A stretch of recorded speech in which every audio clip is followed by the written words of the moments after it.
Our zine collective is called Swing, and we are here to publish the stories about the queer community in Singapore that don't get published on Instagram. So the stories that are alternative, the stories that deal with Singapore's culture and context specifically. We actually met at King Dot 2 years ago. I thought Rhyhan was quite cool. He was like we both were very concerned about social justice and the queer community in Singapore.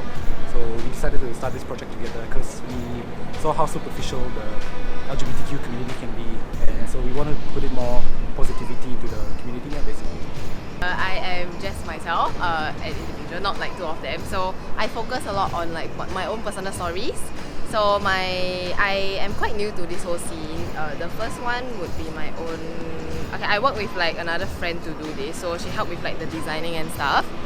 So the new edition will not only be in Mandarin, so I have to have an English version. So I go by this moniker called Mian Bao Tu Tu. So in like English, it kind of translates to like bread rabbit, because I have a pet rabbit. So a lot of my stuff revolves around him. So yes, that's about myself. One of my favorite graphic novelists, Sina Grace, he made comic books at the beginning, but he started making zines, and I thought that it was a very nice medium to put out stories. So, he made a zine about the weirdest like Dixie stuff. So that kind of inspired me, because I've never seen the synthesis between like the gay community and the zine community.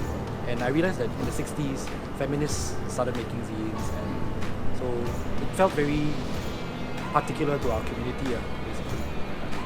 And I felt like zines were a very much more accessible way of telling stories compared to say a big magazine with multiple stories inside, because as a zine it's really small, so not just portability, but your stories have to be short, so it's much more consumable. And for an issue that is as difficult as feminism to understand with complexity, it is much more effective to use a zine as a medium to communicate your ideas. Wow! Me, why did I start? Because I have something to say. So yeah, it's more of like because I don't see certain personal stories in the market, so I decided just start the ball rolling lah. Yeah, it's about this one. Oh my god. I think there's also a difference in how zines, right? Like if you come down and see our zine, it's in hard copy, as compared to if you see it online, it's in soft copy. So the experience of really immersing yourself in a book, in a zine, in a hard copy paperback is very different from viewing something online, where you get you're most likely going to be with a lot of tabs in your browser, looking at other stuff, other notifications coming up. But with a story as sensitive as a Malay Muslim drag queen trying to come to terms with her identity as a drag queen and a Malay Muslim, it is very much important to immerse yourself completely in the story. So that's why you should see the story for itself in hard copy and immerse yourself in it. Because we will be sweating ourselves out, I'm very sure. And come listen to what everyone has to say. I'm sure all of like the different booths have different personal stories. As for me, you will get to know more about my solo backpacking trip in Taiwan. So yes, come down and just make a friend or two or three.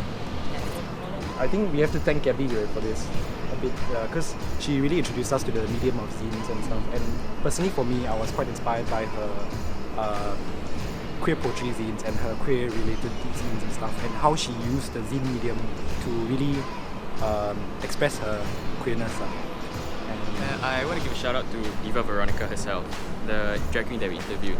So she did a photo shoot in a kabaya in Kampong Glam beside the Sultan Mosque. Yeah. So she did it all without. I mean, of course there was a sweat drop lah, but it was really hot lah. But she managed to do it even though there was a makcik staring at us for like 3 hours, 4 hours. Maybe the message Maybe. Is that your own like personal fantasy or? Oh, sorry. Yeah, and like later, bro. And like being called all the derogatory terms of like a male who's not a male who's effeminate, like pondan, kedi, but still braving yourself to go to the very spot which is very much associated with the Malay Muslim community in Kampung Glam. It's like a very brave step to take, and that's why I want to give you a shout out to Yuba, Veronica. Of course, my rabbit. I mean, he's my main inspiration. Shout out to different people who have very willingly shared their stories with me, strangers especially. So, just speak to anyone on the streets like if you can, because people are generally kind. And like friends who are designers, because without them, I don't know anything about layout.